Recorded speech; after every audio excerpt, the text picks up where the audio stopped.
I am Iron Man. Demon in a Bottle. That's what we're going to be reviewing today. Greetings, ladies and gentlemen. I am the Weasel, and this is my co-host. Hello, I'm Octavia. They, them pronouns, please. Yeah, I had a bad drink there. All right. And yeah, of course. That's another thing. In this podcast, to celebrate or to pay homage to the fact that Demon in a Bottle is a story about Iron Man facing alcoholism, we ourselves have brought our own alcoholic drinks here. Yeah, and don't worry, we're both 21. Drink legally, kids. Yes. Haha. Ha ha ha. No, I'm kidding. I actually am. Yeah. Yeah, drink responsibly. Don't operate an Iron Man suit while under the influence. Yeah, we're just gonna be doing this podcast and, like, heading to bed, right? Or, well... Nah, I got schoolwork to do. I don't know what you're doing. Well, I don't... I just got home from work and I don't have school, so I was probably gonna do some reading or maybe some crochet later, I don't know. Hopefully enough. I don't stab myself in the eye with a crochet hook. Hopefully. But anyways, and before we go any further, I know you're all probably confused. Last time we said we were going to do Sandman Overture, but long story short, life got in the way, and the Weasel didn't finish reading it, but we'd both finished reading the Iron Man, and we wanted to, put up the next episode as soon as possible. So we're going to do Demon in a Bottle this episode, and then the next episode will be Sandman. And then after that, since the Weasel got 2 picks in a row, I'm going to have 2 picks in a row. So after that, we'll do another one of my picks. All right, sounds good. Anyways, do you want to do the summary and recommendation? Sure, yeah. Alright, we're going to start with a spoiler. For those of you joining us for the first time, we usually do a spoiler-free section where we just give a spoiler-free summarization and, our overall thoughts and, recommendation. And then we're going to get into the spoiler sections where we start talking about it in detail. And, well, I think that explains everything. Alright, the Weasel, go ahead and start. All right, so Iron Man is the autobiographical story of Elon Musk, who in the 1960s was kidnapped by Vietnamese soldiers and forced to build weapons of mass destruction, only to trick them by a giant titanium suit of armor, despite being called Iron Man, and breaking out, going back to his company and refurbishing the armor in order to fight crime across the world. Demon in a Bottle specifically is about Iron Man facing an enemy that takes control of the armor. And it's about Tony Stark having to face himself as a villain rather than having to face an external threat, even though he does face many supervillains throughout the course of the story. Mm-hmm. Yes. Actually, that was kind of a little disappointment of mine. While we're talking about overall reactions, I liked this for the most part, but it seemed to focus a lot more on, the actual superhero aspect of it, rather than, the alcoholism. There's several issues to this, because this is a single volume, and I suppose we should probably say right now that this is, a section of an ongoing story. There's stuff that happened before this, and there's stuff that happened after this, and we're kind of reading... This is kind of like watching an episode in the middle of a series. But, Yeah. Yeah. The last issue is actually entitled Demon in a Bottle, and that is entirely about Tony and alcoholism. And the thing is, I thought we would have that story, but spread out more over time. But instead, it kind of takes a background to, a bunch of other things going on, and then we don't really address it full on till that last issue, and I was kind of disappointed by that.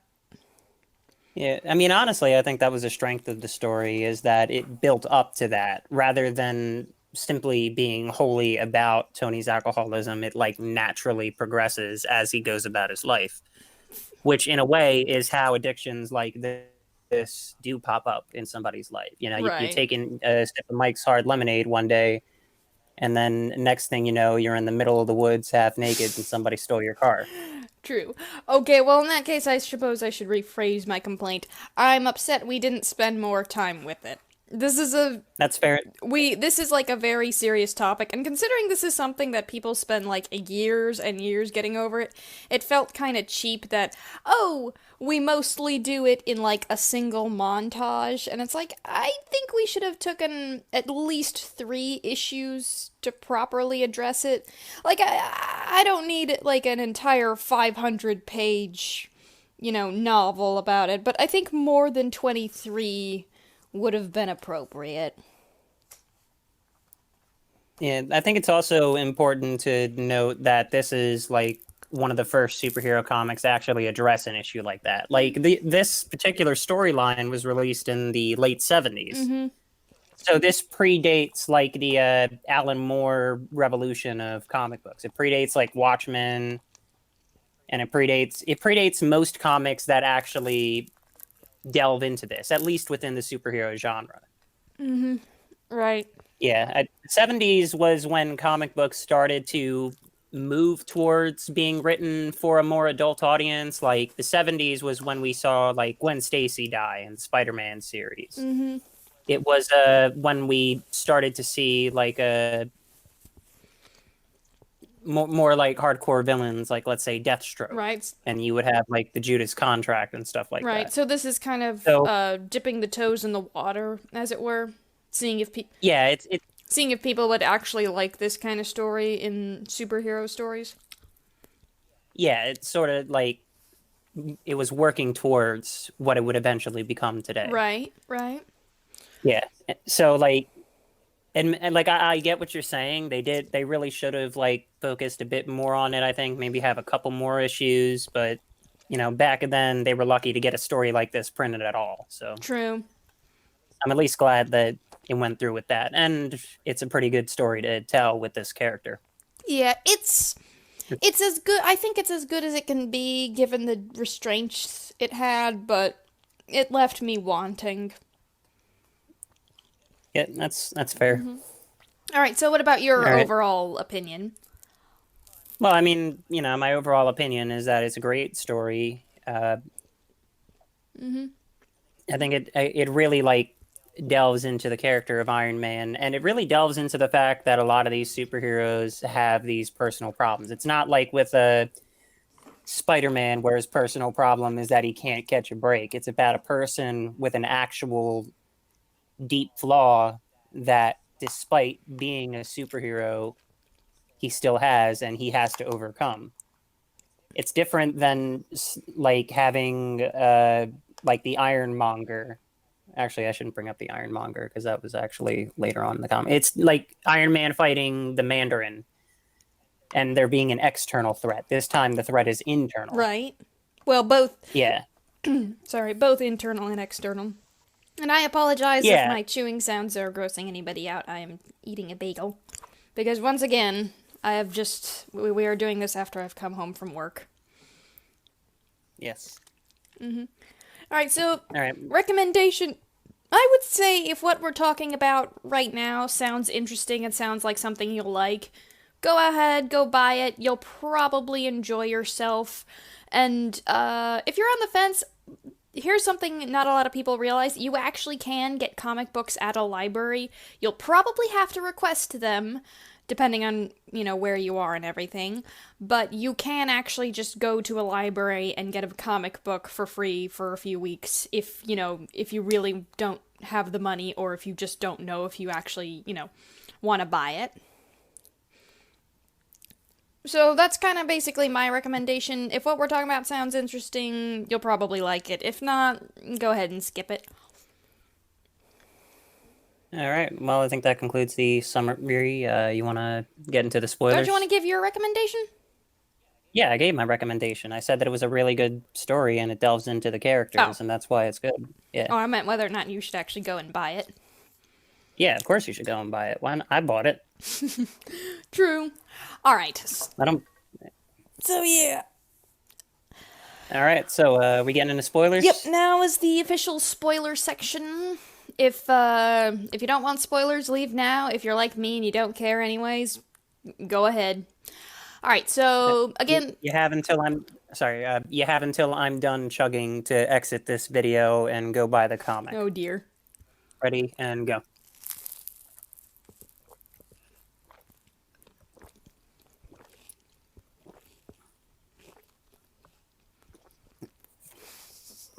I didn't like Spider-Man: Homecoming.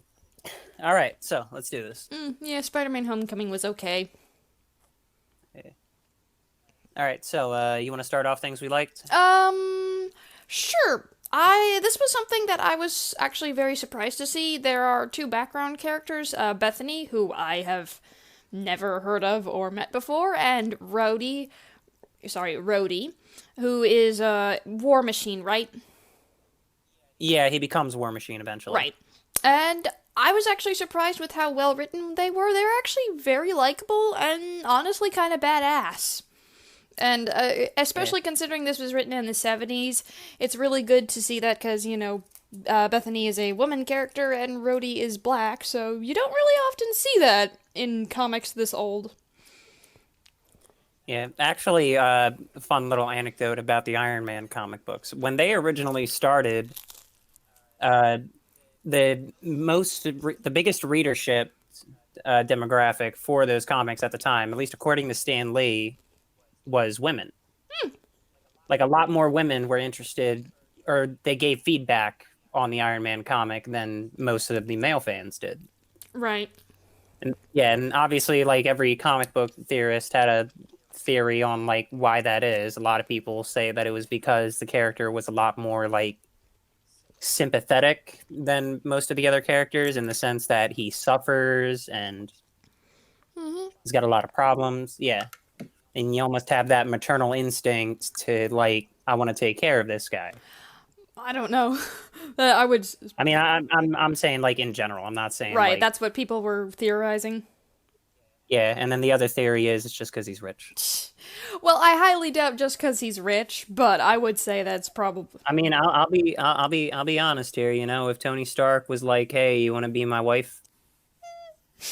I'm at least gonna hesitate to say no. Yeah, it's like, how about my sugar daddy? I don't know. I don't know. Buy me a PS5. We'll see where it goes from there. Oh yeah, that's coming out soon, isn't it? Oh, that is out. Oh, it is. Oh wow, Yeah. they progressed fast. I still remember when the PS4, when we were all waiting for the PS4 to come out. I say this like Yeah, I'm it a was back gamer. in- I don't game a lot. I wish I did, but I don't. I game very often. Yeah, the PS4 actually came out like freshman year. Yeah, I don't know. My simple theory is women have always seemed, or I should probably say females or women or women, people who identify as a woman, tend to seem to be more open about like the things that they like. And this is, I haven't done any research into this. This is just in my own, experience surfing the internet. It's like I almost always find a lot more women talking about, different things than I do men, and I don't know why. It's just maybe admittedly sometimes it is the fact that I'm in a certain niche, like when you're in crochet, obviously you're probably going to hear a lot more from women than men, not because there are more women crocheters, but merely because men would probably be made fun of if some people found out they crochet, so they don't want to do that. But like it just in general, like with things like animation and art, and a lot of the time I find it that a lot of the times women are more open about like expressing interests in things. I don't know why. All right, that's an interesting observation. Yeah. Again, I don't know why. All right. Actually, it was actually to the point where, like, with animation, I kind of started just assuming subconsciously that all of them were girls, and so I'd actually be surprised. I was like, oh, wait, you're a boy and you animate? I mean, obviously that's the thing that men do, but, it's like actually a surprise to actually find someone who's like, oh yeah, I do this, and I feel comfortable posting it on the internet. Anyway, I've probably rambled on for that longer than I should have. All right, why don't you go next? What's something you liked? Honestly, what I liked, and I think I mentioned this before, is how it builds up to Demon in a Bottle. It's very subtle about its build up. It's more like it'll take up like one page that Tony is developing a drinking problem in the issues that lead up to Demon in a Bottle. So it's almost like it starts off like Tony's like, ah man, my armor malfunctioned. I'm gonna have me a Jack Daniels. Right. And then later on, it's like, all right, I'm gonna mix some Jack Daniels and mix some of this and mix some of that, and I'm gonna get a little screwed up. And then, like the second to final issue, he's yelling at Jarvis. Mm-hmm. Right. Yeah, so you see that degradation as the story goes on, Mm-hmm.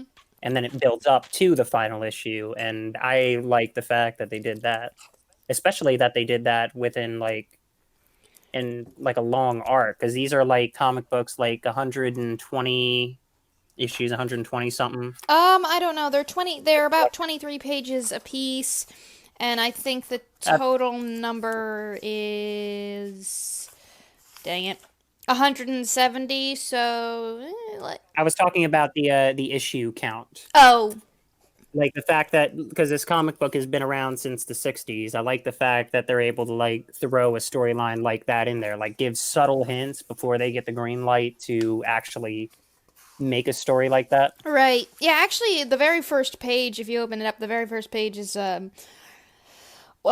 on a plane and the flight attendant's asking him if he wants, or he's asking the flight attendant for another drink.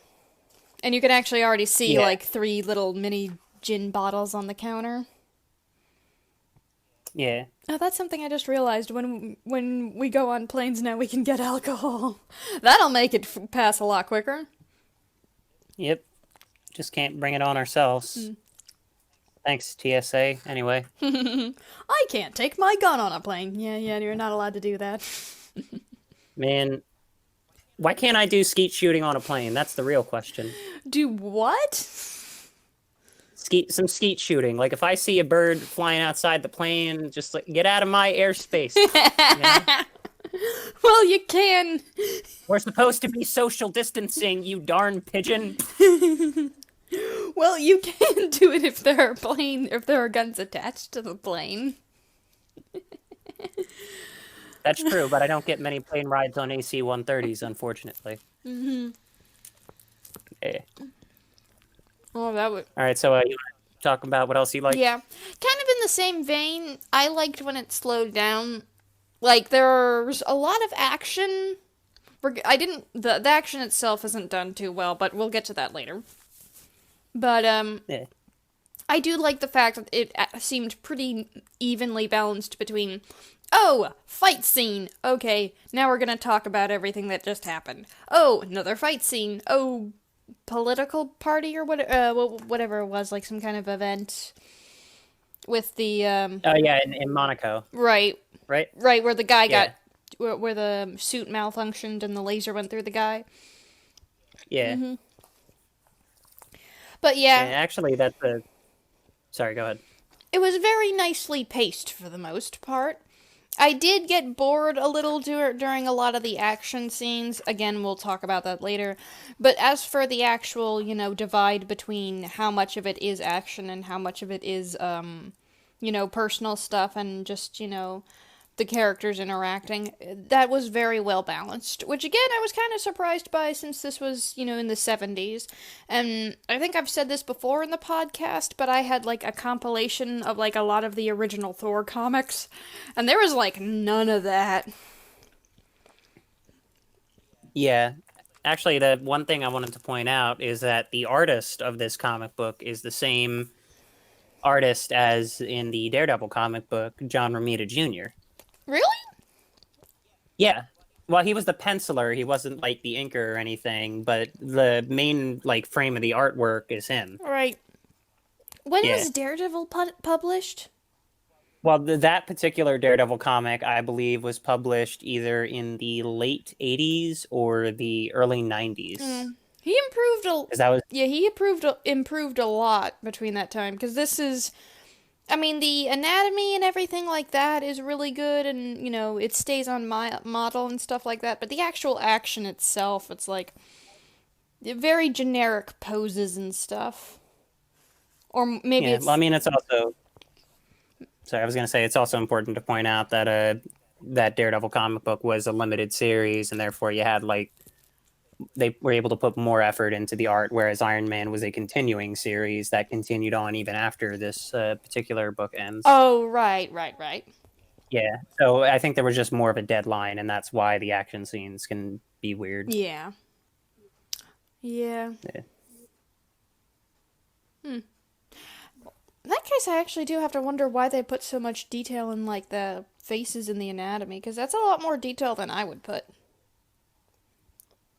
It's probably also a John Romita Jr. thing, because I remember the details in Daredevil Man Without Fear being like that as well. Yeah.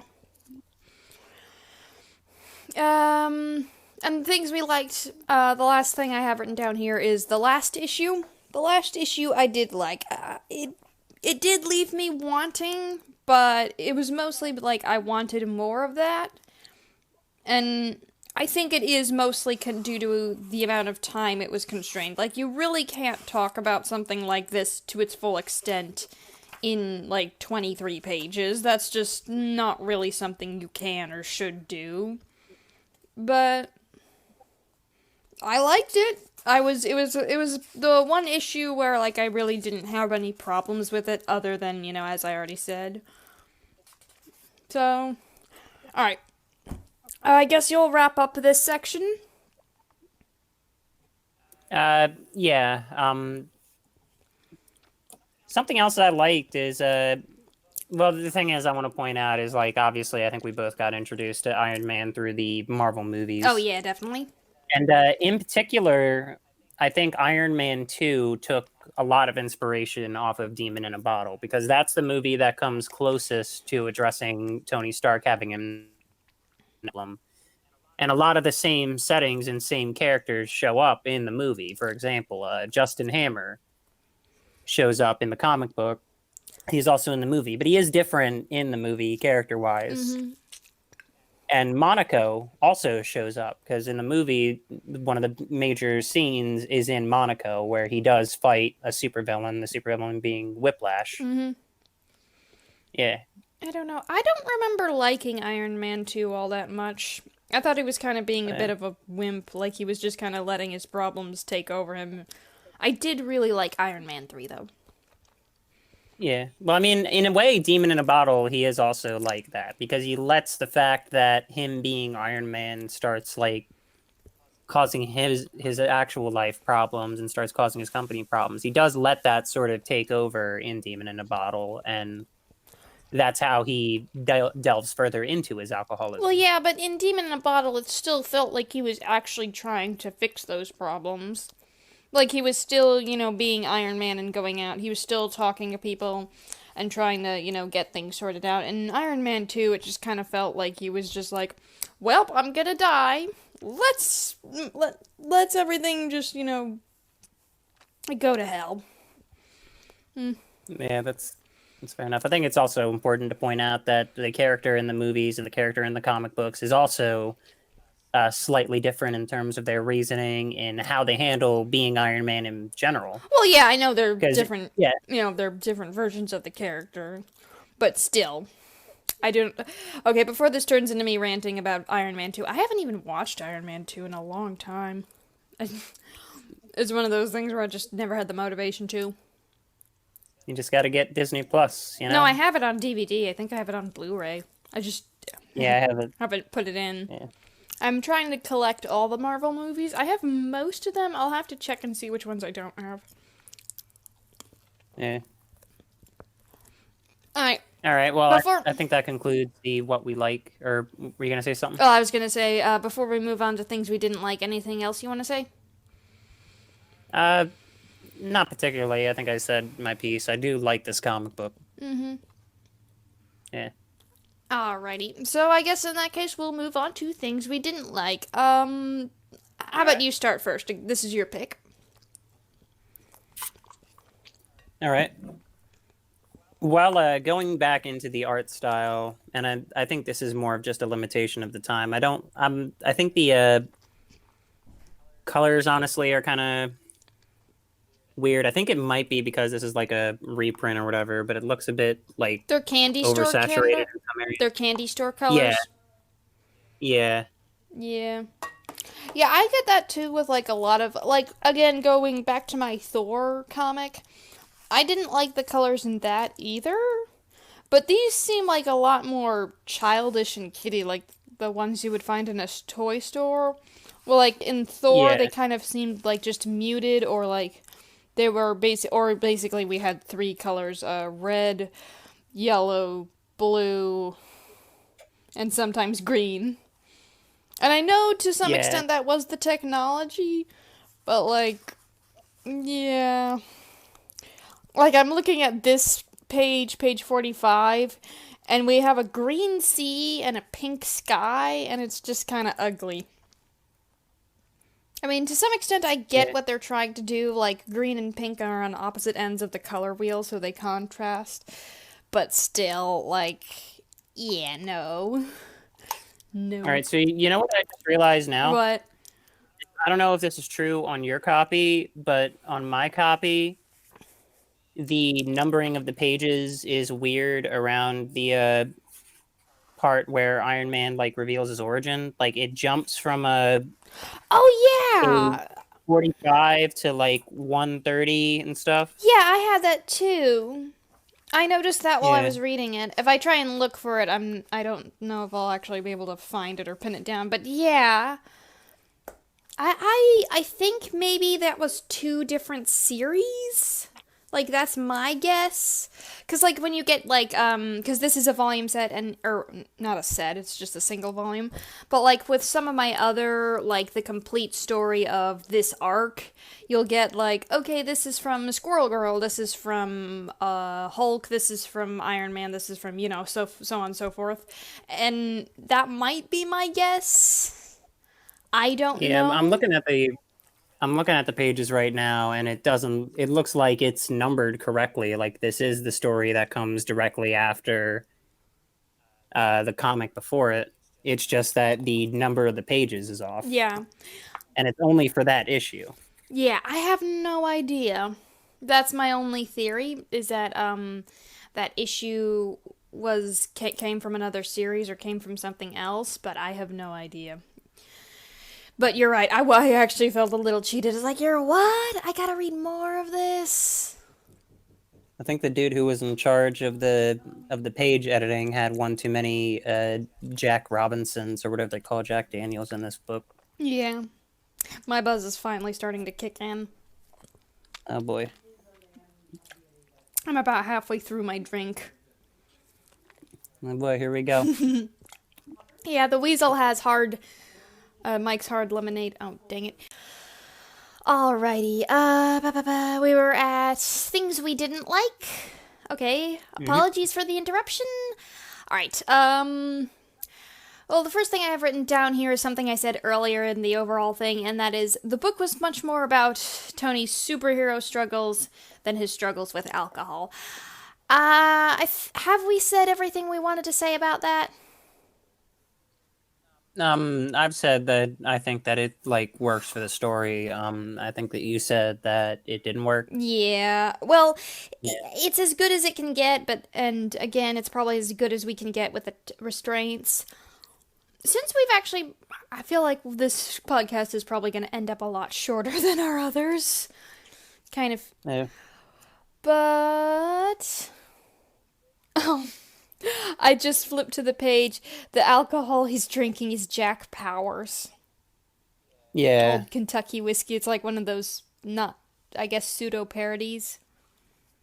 Yeah. Yeah. Johnny Walker, Blue Label, oh yeah.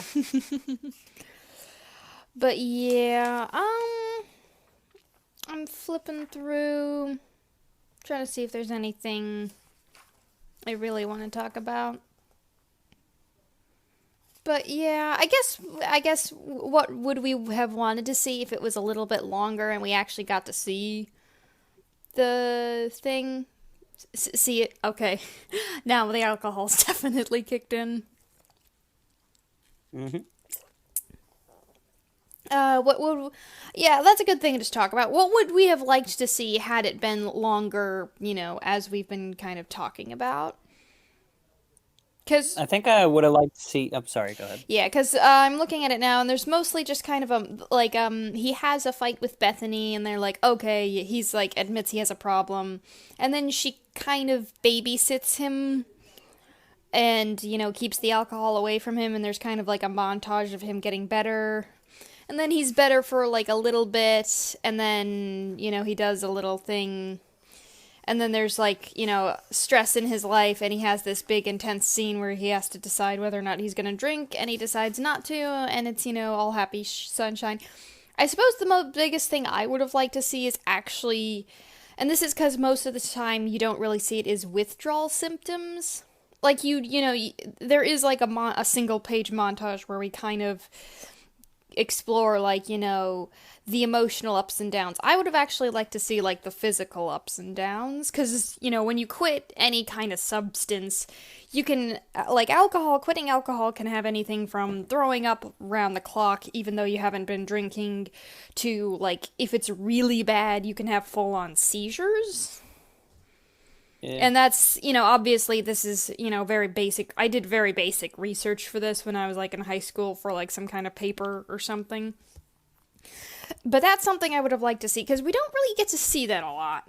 Mostly you only kind of get to see, like, the emotional side, and that's kind of... I understand why people do that, because a lot of the times, you don't really buy a comic to watch someone throw up, but I would actually like it if we spent more time with sort of the uglier side of that.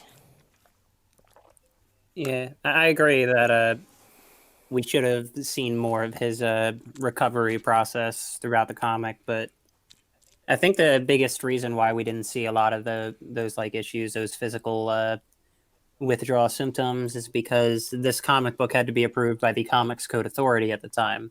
Oh. Like, again, this was a story that was like nobody had tried before. It was so unique from like the other superhero stories at the time, and Mm-hmm. obviously you have to get through like censors and like publishing like editors to try to get a story like that through. So I think if they went into too much detail, it wouldn't have gotten approved and the story wouldn't exist. Right. A lot of this is just because it was inserted into the ongoing series rather than Mm-hmm. just being a graphic novel all its own. Right. What's... But I do understand what you're talking Yeah. about. Do you want to talk more about, like, that censorship, or the... What did you call it? Program? The comic something something? The Comics Code of Authority. So, I think I'll just start from the beginning, I guess. In the 1950s, or no, it goes way further back than the 1950s. I'm sorry, this mic is getting to me. Mm. But long story short, you know how like films have like ratings? Oh like yeah, R ratings, like actually like, on the same topic of censorship, I know I forget what it was called, but there was some kind of act during the 1900s where it became basically illegal to put any kind of homosexual content, in your movie unless you were specifically denouncing it in some way. Like, people actually got, like, it got to the point where people were saying, okay, these two men who are the protagonists, they can't touch each other at all, they can't be within, like, 3 feet of each other, they can't even have lingering eye contact, because people were so stupid and crazy. And it also got, like, there was a Greek movie where they made, like, in the original Iliad, or in the original, like, story about the falling of Troy, and, all that, Achilles and Patroclus, I want to say his name is pronounced that way. They're basically lovers.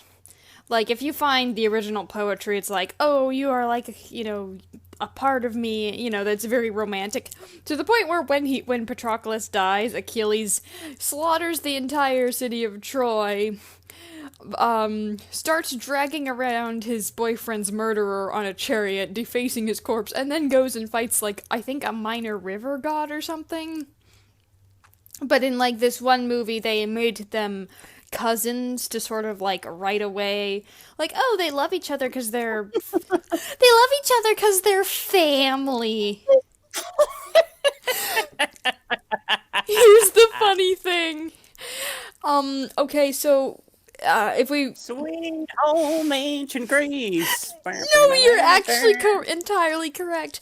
Ancient Greece kind of had an incest problem as well as they also had a pedophilia problem, but we're not going to talk about that now because I don't feel comfortable talking about that or qualified to talk about it. But they kind of had an incest problem where actually Heracles, the big famous Greek hero, was actually lovers with his nephew, so the fact that they were cousins wouldn't actually deter any kind of romance at all. It's just one of Let's talk about selfish gene theory. yeah. It's just one of those stupid things where it's like, you tried so hard, but all you did is make an ass out of yourself. Yep.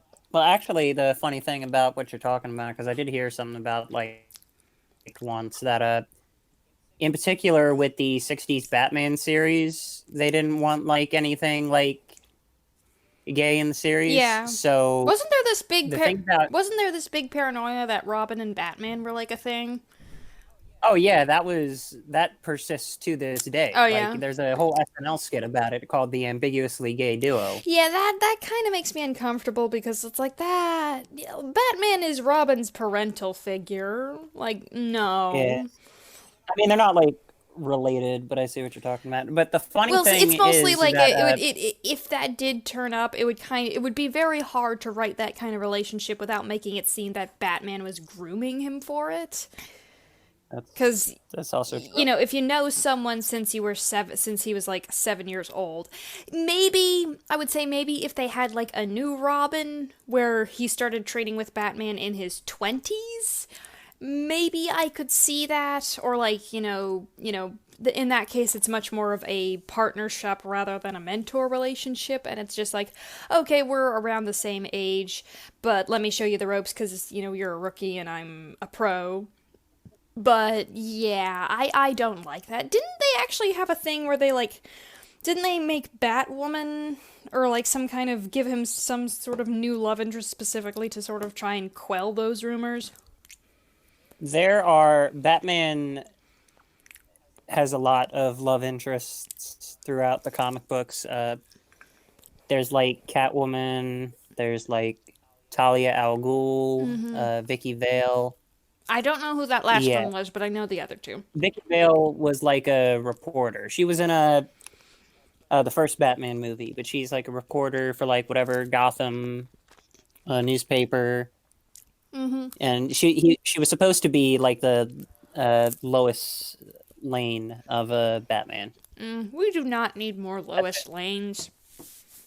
That's true. They should. But actually, what I wanted to talk about with the whole gay thing is that when making the show and when they were given that whole spiel about you can't portray any homosexual nature in any of the good guys, they actually made the Joker. They specifically tried to make the Joker as effeminate. Effeminate, yeah. Because yeah, they did that a lot with a lot of Disney villains.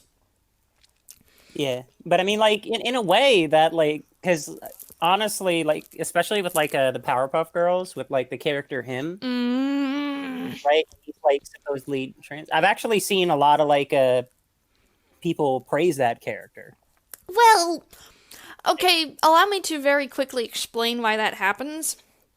Basically, the LGBT community is so starved for people to represent them in the media that even when they are represented as a villain, if that villain is badass, they will kind of claim it and go, oh yeah, these are my people, and it's the only real reason they're doing that is because someone is finally acknowledging that they are in the room, and we are so starved that even table scraps seem good to us. So I understand why people get excited over it, but at the same time, it's we need higher standards.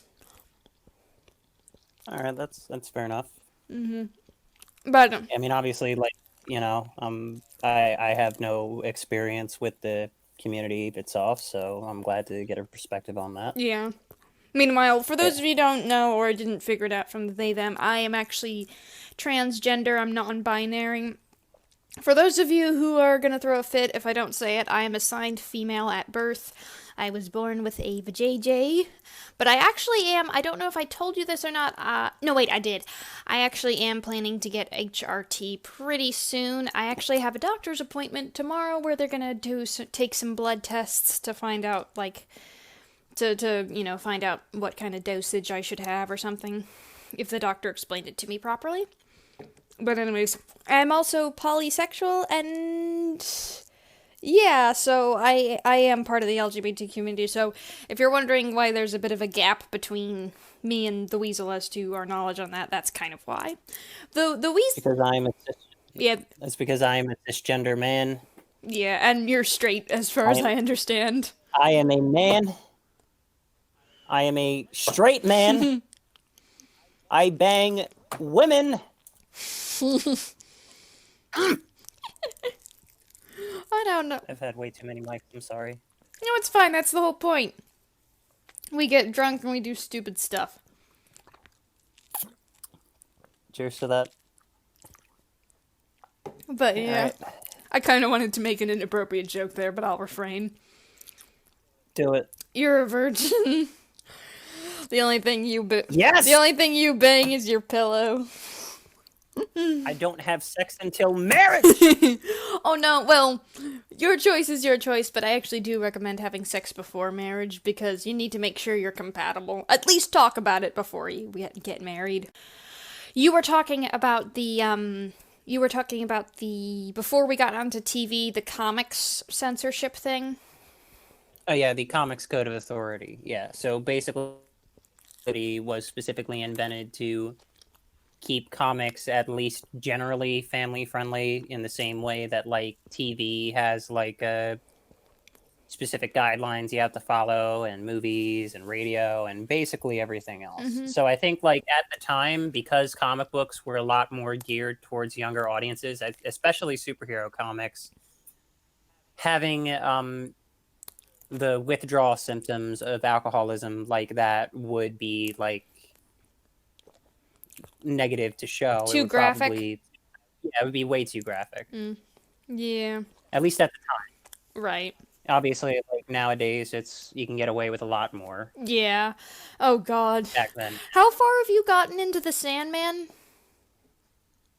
I want to say I'm about like a quarter of the way through. All right. What was the last scene you read, or just so I know? That gives me a better impression of where you were. Can't quite remember at the moment. Oops. It's okay. My point was, All right. if you think anything at the time is graphic, wait till you get to later on. Wasn't there a famous quote by like Neil Gaiman saying that like I think you might have told it to me, where he was like he wanted to include a reference to masturbation in one of his comics, and the editor for DC specifically stopped him by saying there is no masturbation in the DC universe. No, I did not. But now I want to look that up. I read that somewhere. Yeah, so like his editor said there is no masturbation in the DC universe, and then he said that explains a lot. Oh dear. Oh my god. Do you know if it was like his personal editor or like the editor just at the company? I think it might have been the editor at the company. Okay. Yeah, because it might not have been for Sandman. It might have been for something else. Okay. He did work on something like called Black Orchid, but that apparently didn't really get off the ground. Speaking of masturbation references. Yeah. Actually, yeah, I was about to say, because if it's his personal editor, I can understand that. His personal editor, if the stuff that makes it into if the stuff he publishes is anything to go by, his personal editor is shit at her job.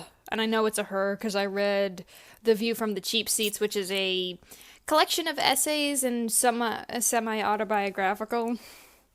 I say semi, because some of them are just stories from his life, and some of them are just essays about different topics, and it's like...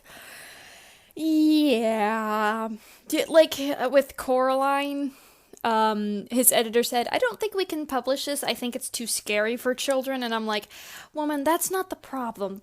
What is and isn't too scary for a child depends on the individual. What you should be worried about is the fact that this portrays essentially a child being preyed upon by a child predator using the same exact methods that, real child predators use, and at the end, like, basically the entire plot happens because her parents don't pay attention to her, so this demon lady, takes advantage of that and kind of tries to kidnap her, and yet at the end of the book, her parents don't apologize.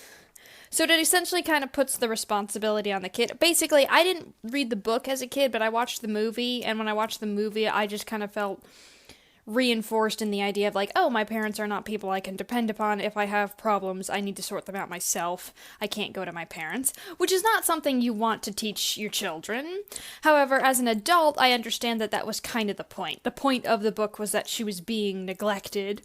And essentially the entire message of the book is, if you neglect your children, bad stuff will happen.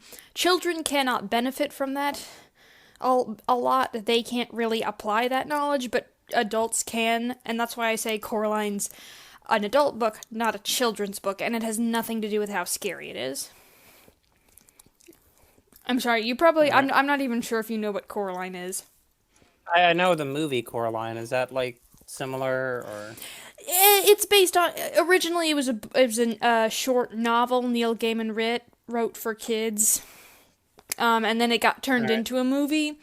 I will say the book is probably more competently made than the movie, because the movie kind of has the same problem but exasperated. Like in the book, the parents are just neglectful, but in the movie, the mother is outright emotionally abusive.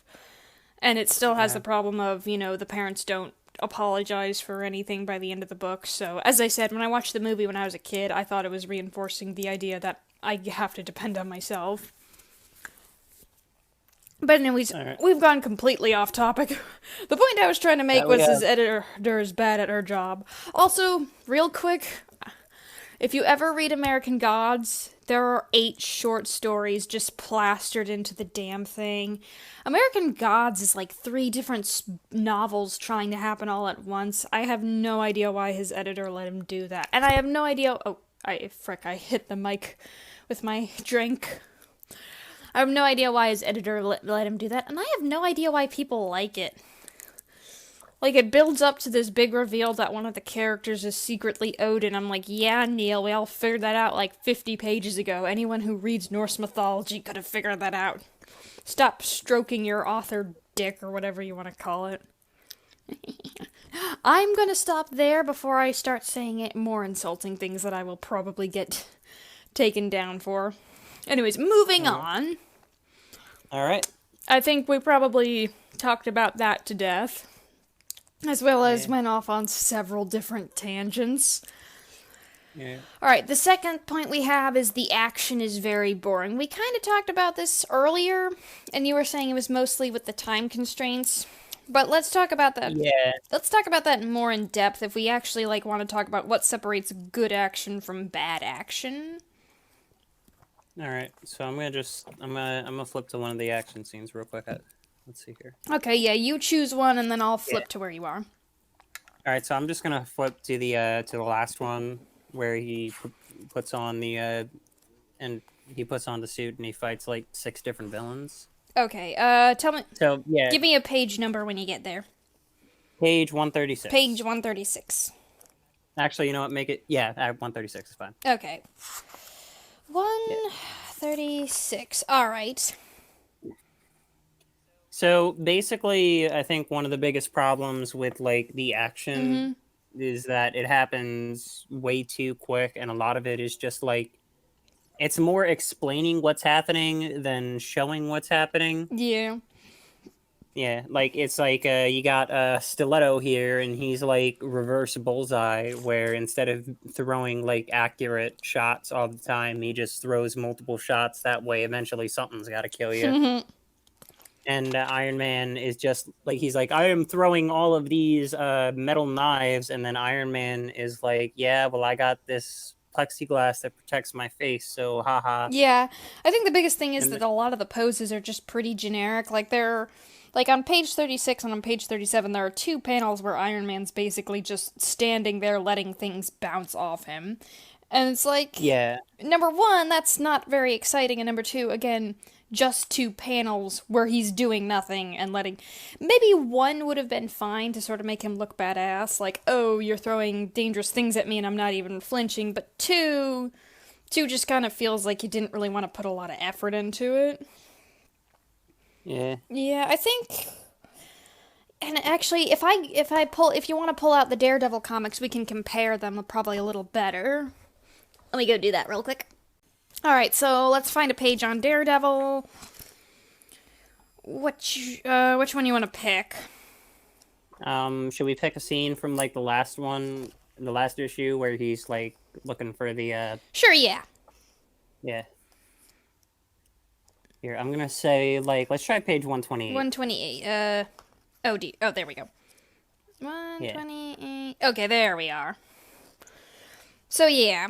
If like comparing these two scenes side by side, if we look at the Daredevil one, each panel we're in a different position. The characters are all differently posed, and we're also at different camera angles. I think that probably matters more than the pose, the camera angle, because like the 1, 2, 3, 4, 5, the fifth panel on page 129.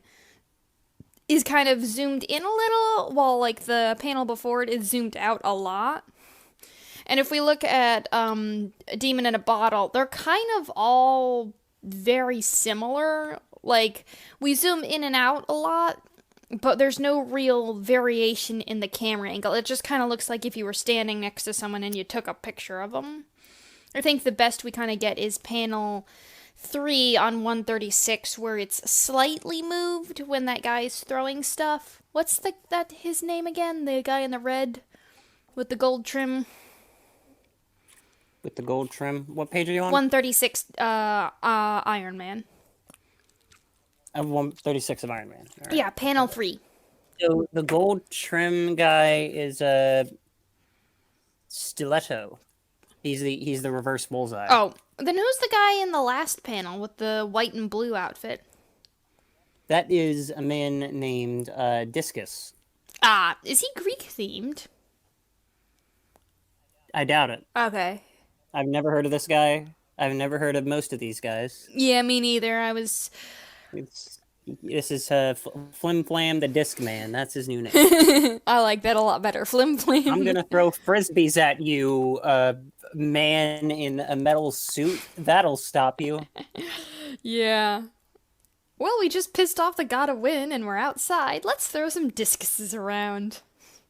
Yes. Hyacinthus and Apollo, anyone?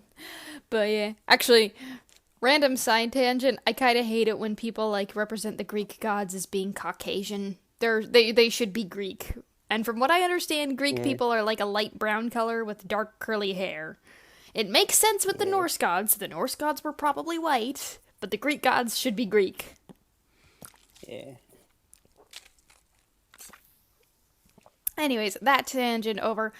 So, if I think actually another problem is in the Iron Man comic, there are cuts away from the action to, who's the guy in like the pink suit with the orange ascot?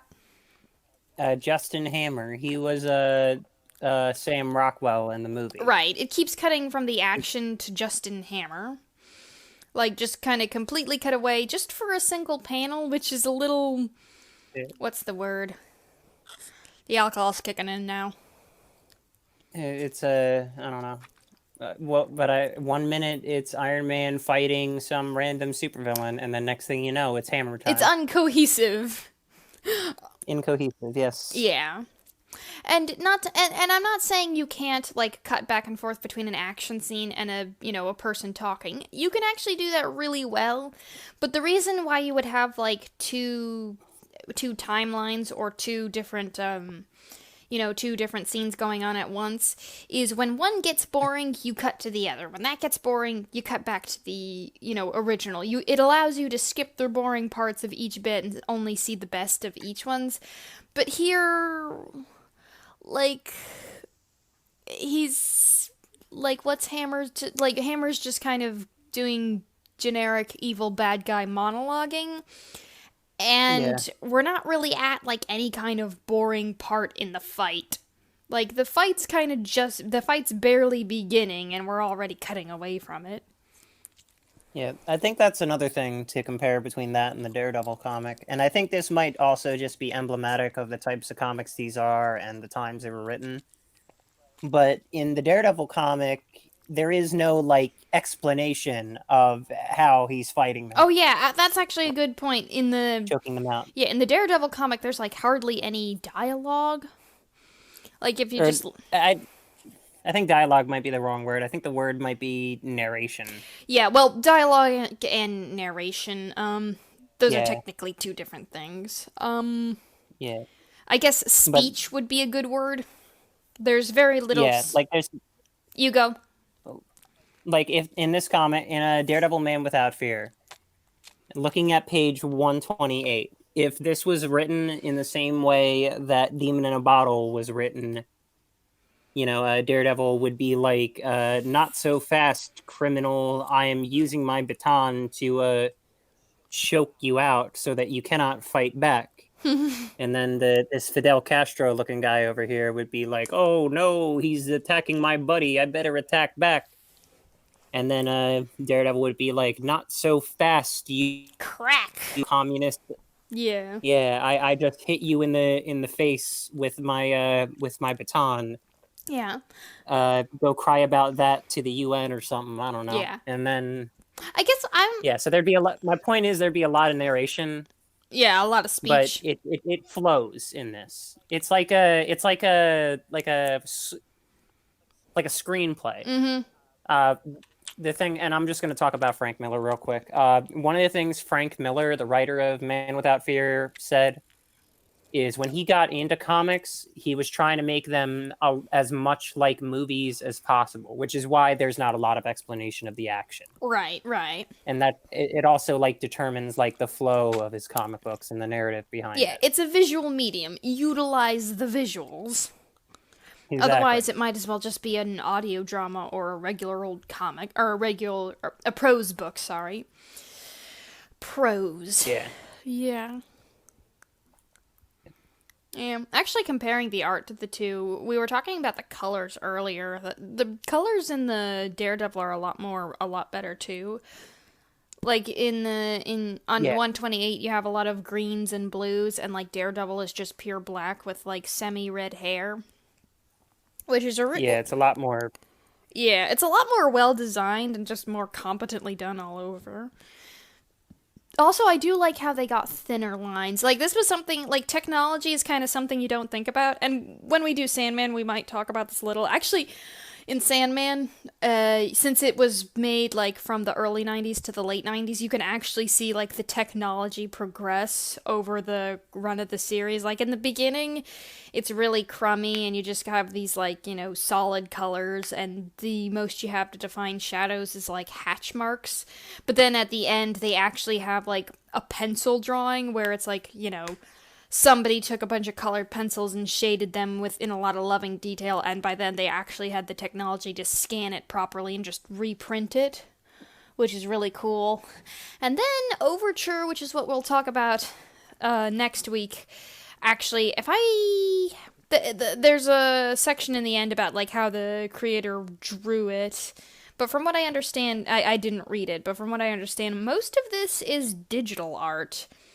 Either that, or Yeah. I might guess watercolors at some point if it isn't digital. Because some of these do look, just kind of looking at a little of the concept art for Overture, some of it does look like watercolors, or at the very least ink drawings. This, that's a sketch. But yeah. Anyways, we'll talk about that when we get here. But yeah, you kind of forget that how shitty technology was back then. It is kind of hard to tell how much of it was technology versus how much of it was the skill of the artist. Who was that artist you were talking about who was like famously bad at drawing Captain America and Hulk? What was his name?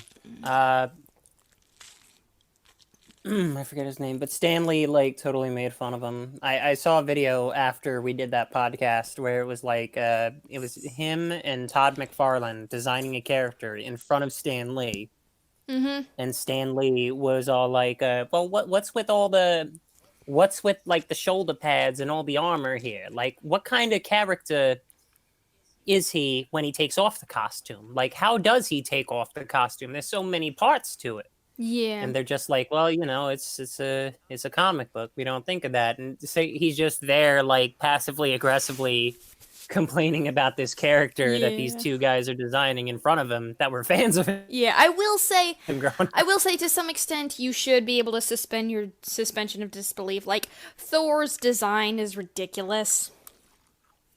Like no Yeah, practical person would wear that. His arms are completely bare and he has those stupid boots which kind of look like fur. And he's got yeah, long blonde hair and a helmet that wouldn't actually really provide much protection. But, yeah, we accept that because, hey, if we're going to accept the fact that dragons exist and that, a hammer can give you flying abilities and lightning powers, you should be able to accept that this guy has a stupid costume. And actually, the idea that Iron Man doesn't always have plexiglass covering his eyes and mouth is kind of ridiculous because, like, there are times where he's flying in a jet or flying at the same height of a jet, and apparently he doesn't have those things applied. And it's like he wouldn't be able to see. Like, the wind yeah. would be hurting his eyes at that point. I mean, actually, this is a complete aside, but I remember watching a show when I was a kid called Iron Man Armored Uh Adventures, huh. where they sort of explain the whole like not having a lens thing, but it's like instead of him not having the lens and then putting on the lens, it's the lens is on, and then when his suit gets hit by like an EMP or whatever, and his HUD goes down, Yeah. he removes the lens where you can see his eyes, and he's eyeballing it. Why would he remove the lens? Because like the thing about the lens is, you know how like in the movies and stuff, he has like all this like hologram stuff Yeah, that sort of tells him where up on everything screen. is. Yeah, that's because the lenses are like electronically powered. Right. So if Right? And I his think there's like a camera or something yeah, that helps him see through the lens. yeah, if like But the thing if is, his suit lost power, he wouldn't be able to see. yeah, like he'd have a really hard time seeing. Like there's a scene in the first Iron Man movie where like his suit loses power and he's falling from the sky, and you can only see out of these like little eye slits, Right, right. and the rest of the screen is black. So like there's a reason, there's a legitimate reason why he would have the plexiglass being able to remove so that he can just use his actual eyes to see. But it's in the comic books. I think that's just his default, and yeah. Right. Right. Maybe the plexiglass in this case blinds him, like it's like a blast shield in Maybe, like or Star if Wars. it like, because if this was the '70s, I'm going to assume that well, actually that's a good question of how advanced was like plexiglass technology back then. Because it could also be a point of maybe the glass fogging up, like his Yeah, breath is that close.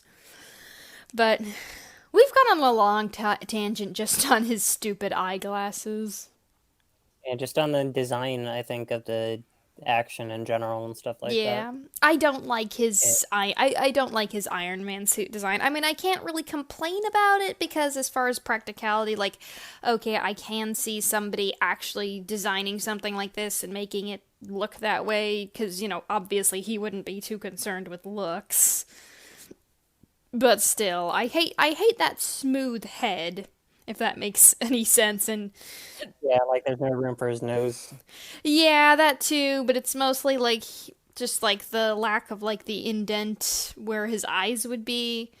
Like when you're Yeah, drawing and you have a character at like a three-quarter turn, you would make a little indent to, imply where their eye is. And you can actually see it on panel 3 of page 137. You can kind of see what I'm talking about with how the cheekbones and the forehead kind of create that shape, but with like the helmet it's just completely smooth and it's like that's ugly, but at the same time I understand why they made it that way. yeah.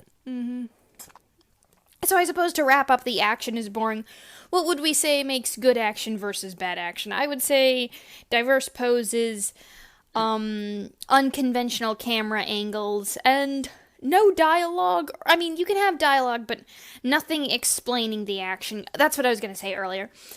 Daredevil kind of basically respects its audience. It doesn't expect you. It doesn't have to explain what's going on. It respects you enough to know that, hey, if you've made it this far, you should, you have eyes. You're a competent reader. You can see what's going on. While the Iron Man kind of doesn't do that as much.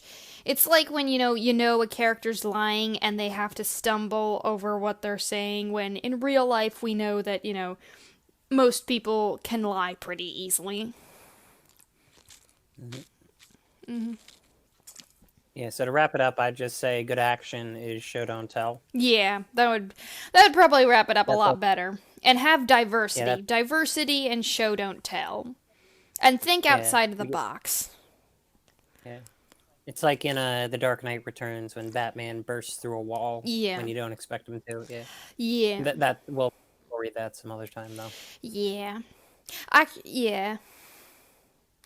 And also probably backgrounds, because now that I'm thinking about it, Daredevil it doesn't have a lot of detail in the background, but it has a much more defined background.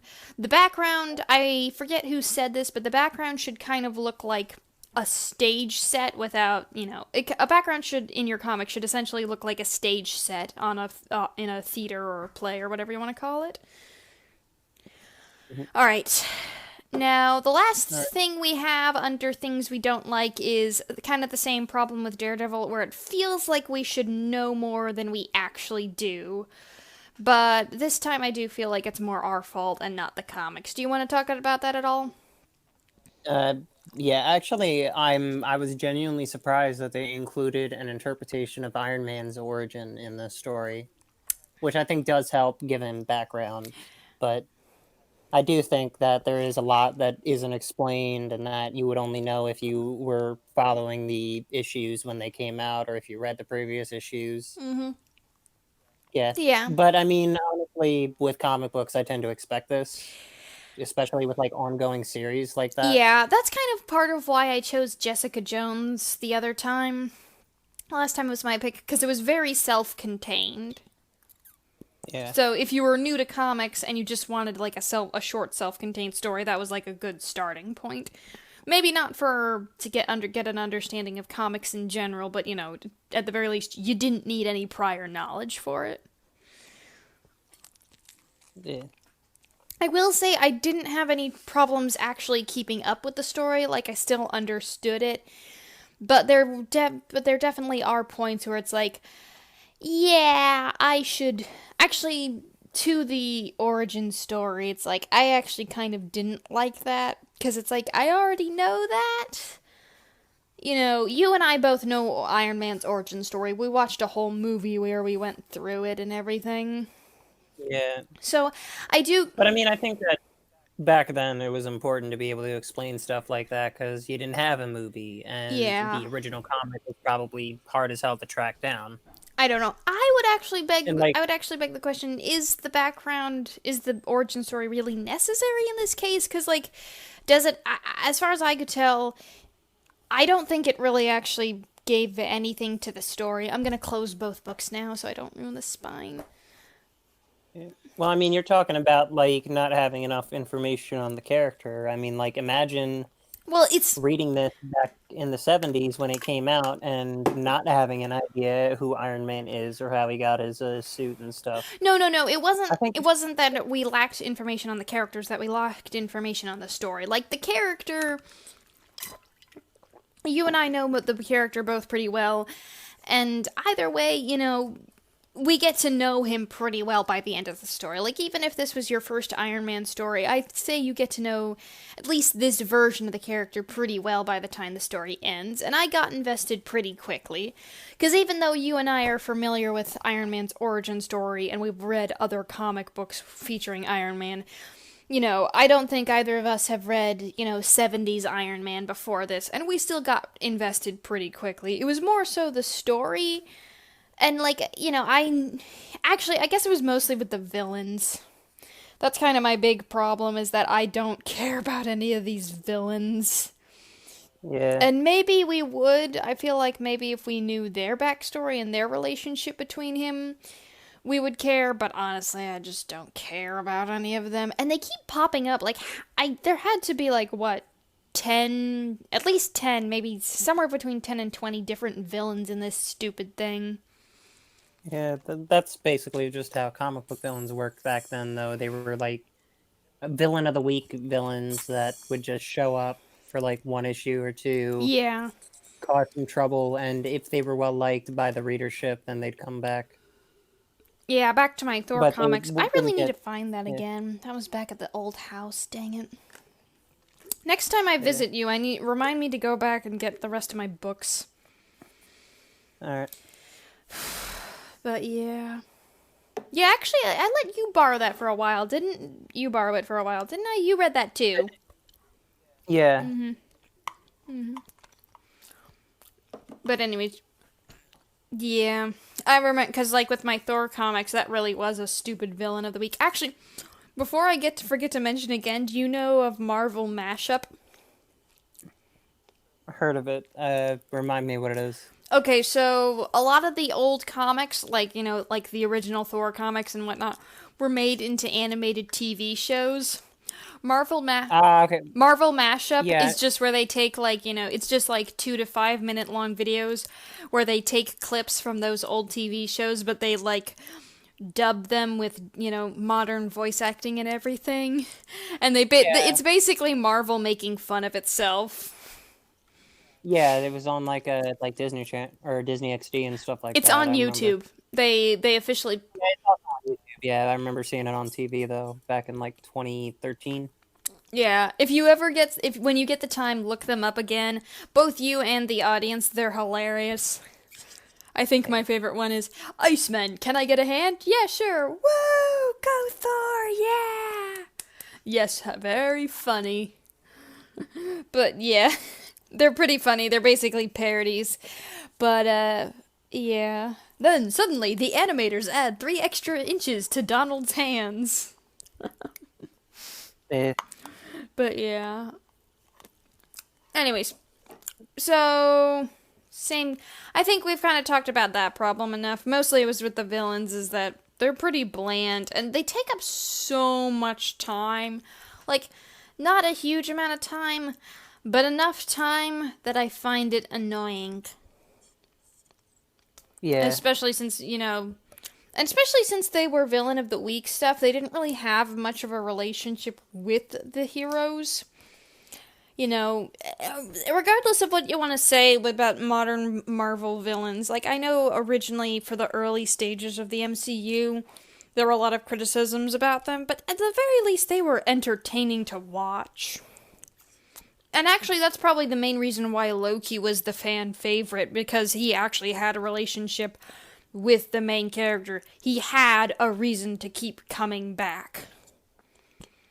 Yeah. Alright. So in conclusion, that's why Spider-Man has the best villains. All right. Really? Wait, which Yeah, version of 'cause, Spider-Man? I'm talking about Spider-Man in general, like the Green Goblin, the fact that he is the father of one of Peter Parker's best friends. Does he know that? Yeah, eventually he finds out. Eventually, like Norman Osborn dies. Like the Green Goblin dies, and Yeah, doesn't... Harry Osborn, his son, takes over and becomes a villain of Spider-Man. Yeah, isn't it in Spider-Man 3 where he almost kills Harry? Yeah, Yeah. yeah. But I mean, like, even in the comic books, like, and another thing, I'm trying to think of another good villain. Venom? Wasn't there, like... Venom, yeah. Yeah, wasn't there, Venom. like, an episode in next time I visit, we need to sort of binge watch Spectacular Spider-Man together. But wasn't there, like, an episode where, like, Venom kind of, like, Peter's sleeping and Venom essentially takes over his body with a suit and goes for, like, a little joyride? And is, like, Yeah. badass, but also scary because, like, oh, Peter just kind of, in a sense, he kind of was, I don't want to say violated, but, like, definitely used, which is creepy. Like, that's another thing. Like Venom also has like that relationship with Spider-Man. There's also like Dr. Connors, who's the lizard. Oh yeah. He's a good friend of Peter Parker. He's like, in some cases, he's his teacher. In some interpretations, he's like a science mentor of his. Yeah, that was the version you and I watched together, wasn't it? Yeah. I finished my drink. Yeah. I'm mixing another. All right. Yeah. I mean, in the comic books, though, he was just like some random scientist from Florida. But, you know, like most of Spider-Man's villains I want to see. either relate to him as a person or relate to him in terms of his theming. Right. Like Dr. Octopus. It's like an octopus has 8 legs, a spider has 8 legs, but an octopus is also much larger. Octopi are actually really nice and really intelligent. Yeah, well, Doc Ock isn't. Yeah, octopi are pretty He's sweet. intelligent. Actually, I think it's Korea where they eat octopus or squid live. Ugh. For those of you, I thought it was Japan. no, I'm pretty sure it's Korea. Might be. Either way, for those of you who don't know, I'm actually vegan, so the idea of eating animals live is yeah. Yeah. There's a Korean movie I saw where like they did that on screen. Oh, Yeah. no. I hear if you don't do I mean, it properly, the octopus can actually kill you. Yeah. If that doesn't have bad idea, please don't do this written all over it. I don't know what does. I'm sure they did it safely. They're Koreans. They're experts at it. Yuck. Why would you do it in the first place? Well, I mean, in the movie's called Old Boy. The whole plot of it is the character like is locked in a room for 15 years and he wants to take revenge. Oh. So like him eating the octopus alive is supposed to be metaphorical of him having the need to kill or whatever. Ah. Well, that, I guess, makes sense in context. But yeah. What were we talking about? Oh, yeah, we were talking about, Spider-Man. Actually, funny thing, you said that Lizard Man is from Florida. I want a meme now that's like, do you know the subreddit Florida Man? Yeah. I want, like, one that's like, Florida Man turns himself into lizard and terrorizes New York. Yeah. That would be cool. I feel like I'm a lot more buzzed than you are. This is, I think it's just the specific alcohol I'm drinking. It's not like a fun buzz. It's like a tired buzz. Honestly, it's just alcohol in general. I'm not the biggest fan of it. Oh, really? Oh, maybe I don't know. It's just like, it's one of those things that like, oh, you know, I turned 21, so I get to drink now, and then it's just like whatever. Yeah, I don't know. For me, it's kind of mostly the same thing. Like I'm a bit more picky. I'm not like high refined alcohol, but I only like I do care a lot about the taste, so I can't drink beer. It just tastes awful. Yeah, beer is just awful in general. Kids, don't drink beer. Yeah, beer is terrible. The only time I could really drink beer was when I took a pina colada mixer and mixed a bunch of that in it. Yeah, it's not even worth it. If somebody comes up to you and is like, "Oh, well, you know what? You didn't drink the right beer. You got to drink this beer." Just no. Yeah, there's actually like a beer called like Don't drink Old beer. Bastard Ale, which is like prides itself on how bitter it is, and like seriously, here's the funny thing: in Britain, in the UK, they actually have a beer that's called bitter. That is its name. Yeah. That is so stupid. I want to go to a bar and get like something called like there's a drink called Sex on the Beach, which is like a girly fruity drink, and like screw you.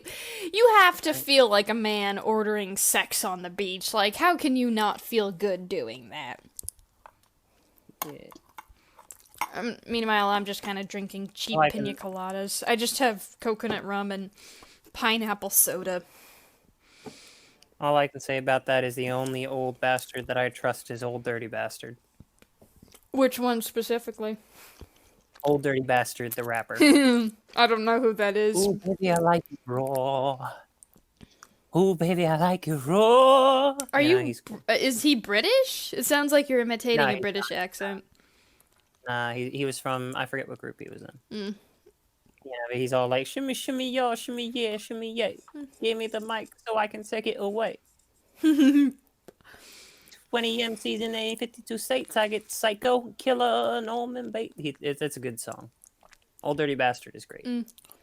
I'm not into rap, but I'll take your word for it. Alright, so I think that kind of wraps up that point. Same.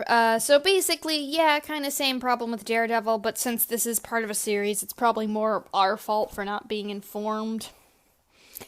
Yeah. And I guess if that's a deterrent for you, maybe read up a little before, or like, actually, there are probably summaries online for you that we didn't look up because we were too lazy to. We're at now things worth mentioning. We have 2 points here. The first is the art is good, but I don't like how bright the colors are. Is that because of the technology at the time, or is that just an artist's mistake? Do we want to talk more about Uh, that? I feel. I think that we went into pretty good detail about it. But one thing I will mention, it might be because this is a reprint. Mm-hmm. And one thing I know about like reprints of like old comics like that is they tend to make the colors more saturated just because they're ported to like digital and stuff. Yeah. Yeah, so there's some detail in a lot of reprints that gets lost, and then there's some reprints in general that just like change the colors entirely, like with Yeah. the Killing Joke. Yeah, I think Sandman was kind of the way because they have digital copies and physical copies, and I saw a picture of the digital copies, and like the original, like the earliest prints of it were actually very very ugly. Like the first volume of Sandman, and actually a lot of the volumes of Sandman in general are kind of ugly. Most of the time it's done intentionally because it's kind of a horror one and it's supposed to look ugly and grotesque. But like the original printing, it was just the colors were horrible and it was just ugly in the sense of this is poorly done. But yeah, but like the remastered, I guess I have the 30th anniversary editions of all of my Sandman comics, and they're kind of, I guess, revamped a little would be the best way to put it, Yeah. and the colors look a lot better. I can't Yeah. wait till you get to like the City of Light and Overture. That looks nice. All right. That's when it really gets surreal. Admittedly, sometimes to its detriment, sometimes I have trouble figuring out the panel order, but we'll save that for that episode.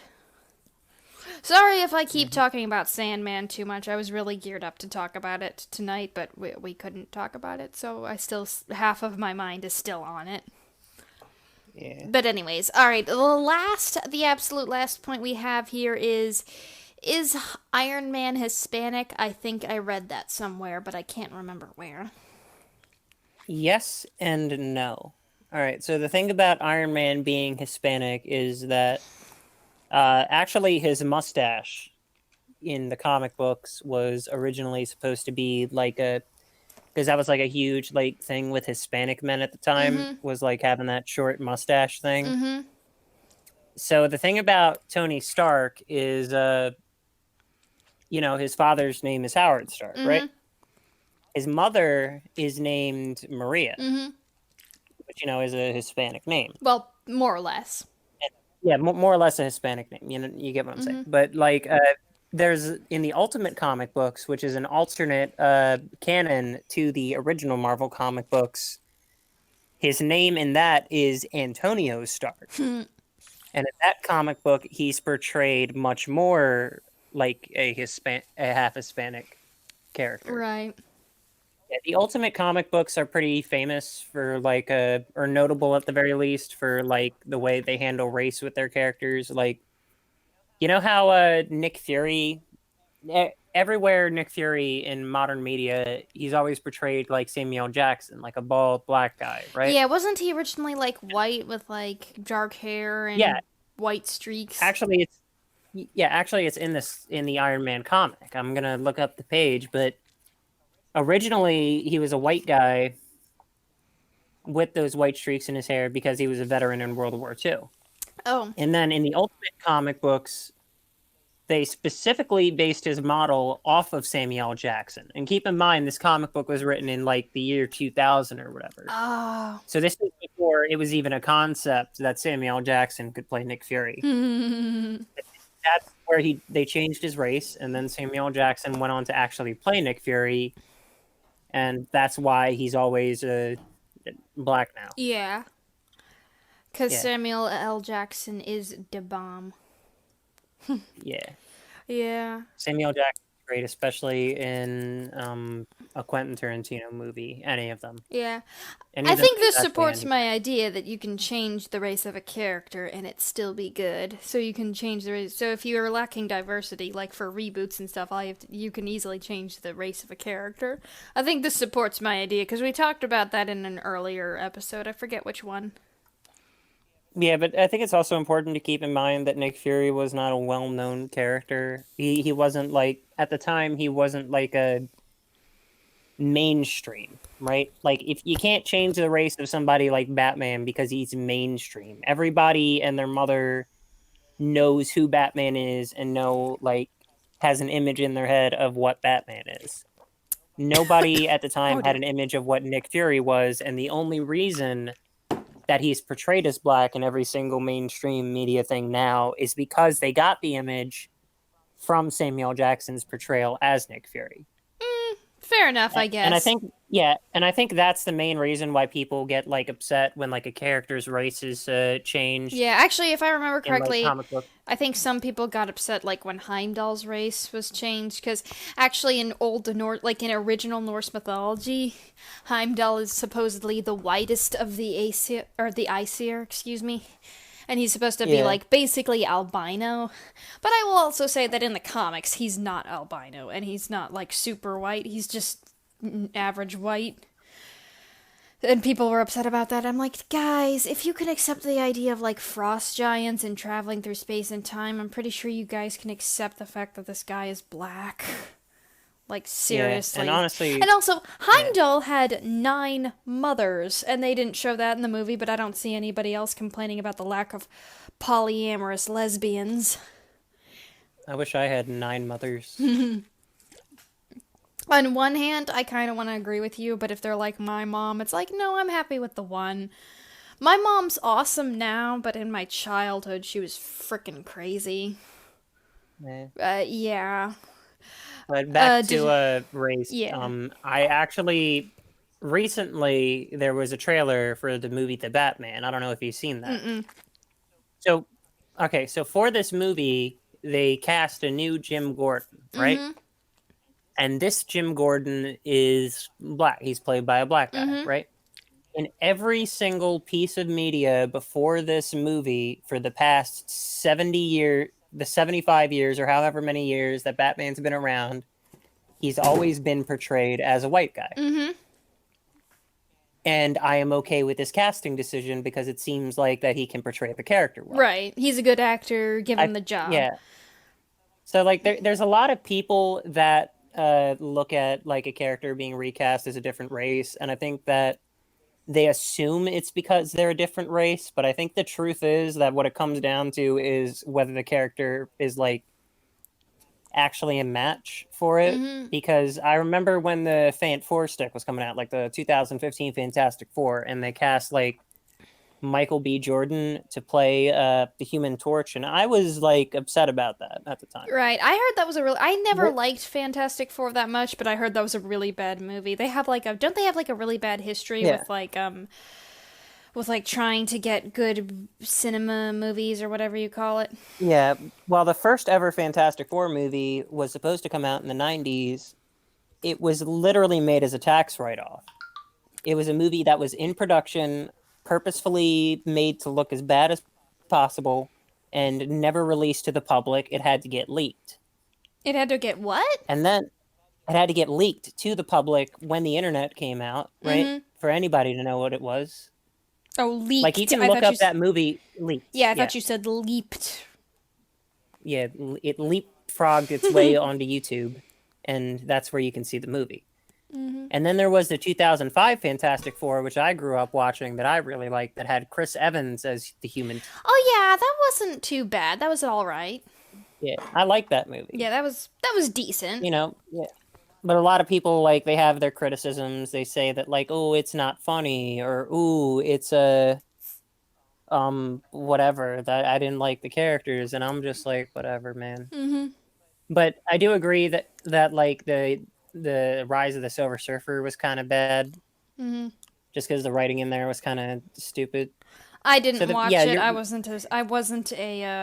wasn't a Fantastic Four fan, and that was before that was when you and I were both like teenagers and didn't have jobs or money or anything. So it was like we yeah. were basically at the bereft of our parents to like get your tickets to see the movie.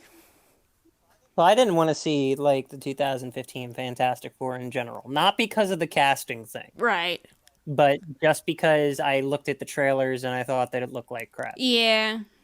I didn't end up seeing it until many years later when video on demand, and I realized that it was crap. Yeah. Yeah. Yeah, actually, speaking of race, this was when Good Omens came out, like, what was that, a year ago? A little over a year ago. It came out, like, in July last year. But, Mhm. like, people were talking about, I remember I was reading one essay and it said, oh, people of all races and genders and whatnot can relate to these two main characters. And I'm like, guys, if people can't relate to somebody because of the race, gender, etc., etc. Either the audience has a bigotry problem, or you just wrote a bad, excuse me, or you just wrote a bad character in general. Yeah. Like, really, the race of a character or the gender or like the sexuality should not change whether or not you're able to empathize with someone. If you can't empathize with someone, either you've got your own problems or the writer is bad at their job. So I remember that specifically because I actually got pretty upset during that whole thing. Because that was like another instance of like the LGBT community getting really happy over what was essentially nothing. I can't remember if it was like in the actual TV show, because it's on Amazon if you want to watch it. I don't know if you have Amazon. I can't. I do. Okay. It's a decent comedy. The book is real. The book's better, but it's a good show. The book's more competently written, but I admittedly enjoyed the show more than I enjoyed the book. It was just a little bit more. It kind of pandered to what I like in my media a lot more, which is cute people being cute. But in both the show and the book, the two main characters act very gay, but they never like officially get together. And like the LGBT community was still like freaking out over this, like, oh look, we're getting representation. I'm like, no, you're not. No, you're not. It's just being made by a man who is okay with acknowledging that you exist. That is nothing to. That should not be where our standards are. It's like, oh, he hates Nazis. And it's like, that can't be where our standards are. It's not. It's not. They're not gay. They're just bros. Yeah, That's the thing. the whole TV show actually kind of boils down to that: two bros chilling in the hot tub, 5 feet apart, because they're not gay. They act really gay though. They do act really gay. It's only gay if the balls touch. Actually, I wanted to make a joke. It isn't gay until someone's on their knees. Well, no. If you say no homo, then it's not gay. It's called a bro job. Oh dear, God. But anyways, yes. I think that's our last point. Yep, I'm double checking. That's the last thing we have written down. So, yeah, basically, yeah. Do you want to wrap this up? Yeah, sure. As I've said before, if you somehow, for some reason, listen to this whole podcast, still haven't read the comic book, go read the comic book. It's good. It's not the best thing I ever read, but it's definitely, if you like Iron Man, it's good. It's definitely good. It's a good comic. Mm-hmm. And I'll stick with my earlier statement. If you like what we've described here, you'll probably like you'll probably like the comic. Go buy it. It's good. It's definitely good for the time it was written.